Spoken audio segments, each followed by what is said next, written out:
YouTube is not your friend. Welcome back, ladies and gentlemen, boys and girls, nerd and nerdettes. This video is gonna be a bit of a change of pace, as I want to discuss something I think is kind of important.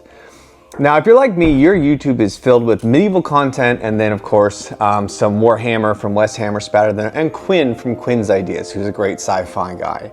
But if you're like me and you follow a lot of that content, you've seen a lot of content creators talk about how YouTube is killing sword content, or adapt or die, and you think one of two things. Either you think everyone there is a complete big whiner, or you think it's a shame that YouTube is hurting content creators and stuff like that. But I want to pose to you a different point of view. And I think that in reality, YouTube is hurting its audience, i.e. you.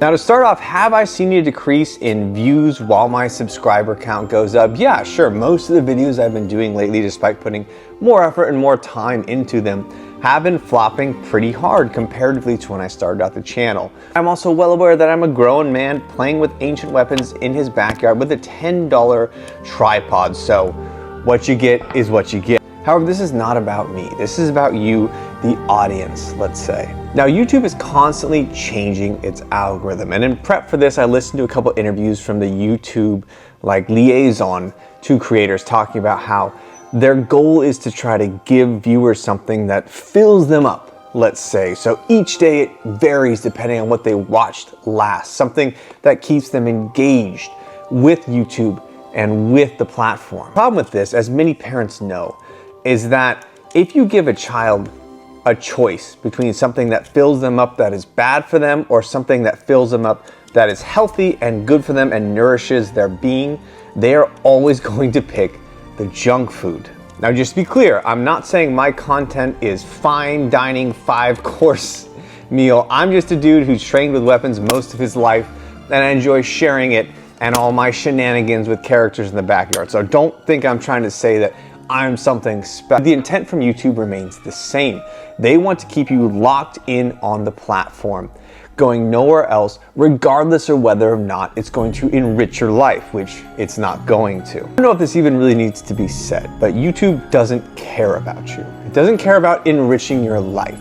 What it wants to do is it wants to keep you glued to a platform so it can increase watch time, so it has a better ability to generate income through ad revenue and through product sales on its site. Of course, they're going to promote content that has longer retention time because that's indicative of people being locked in on the platform.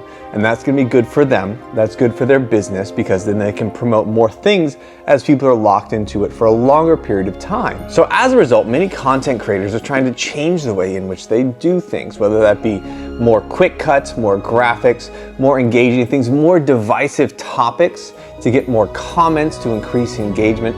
People are changing the way they do things to try and keep up with the changes that YouTube is pushing out there.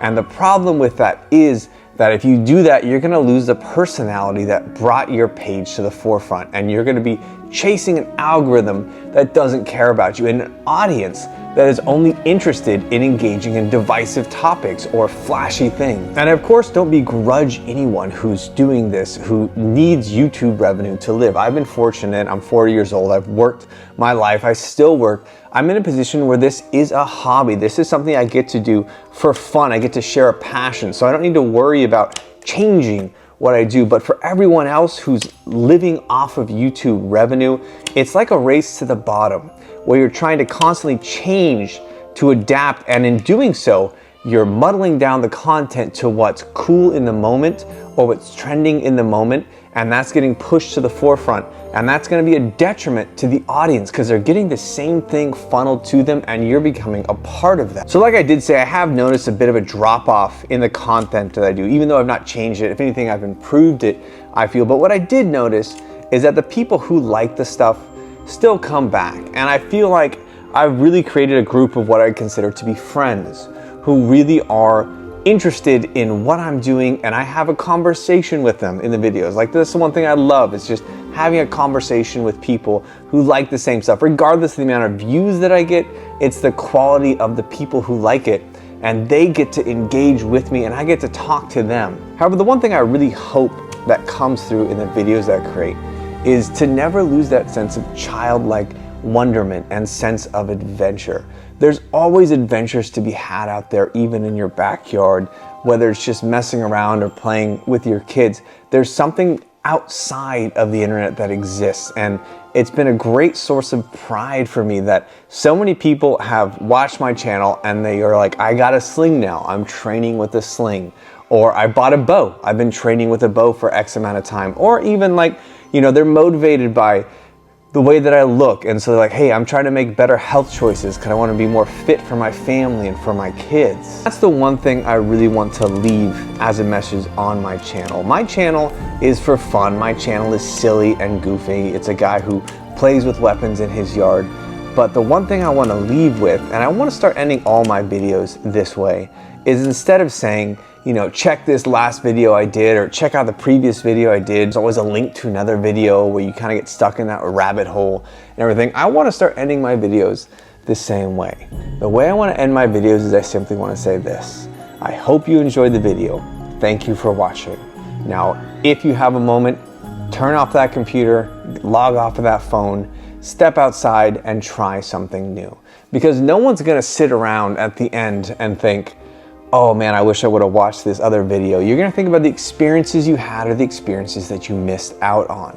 And I wanna try and embolden people to try new things, to try new experiences, to have new adventures. So if you like this video, thank you for watching. Now please take a moment, step away, and try something new.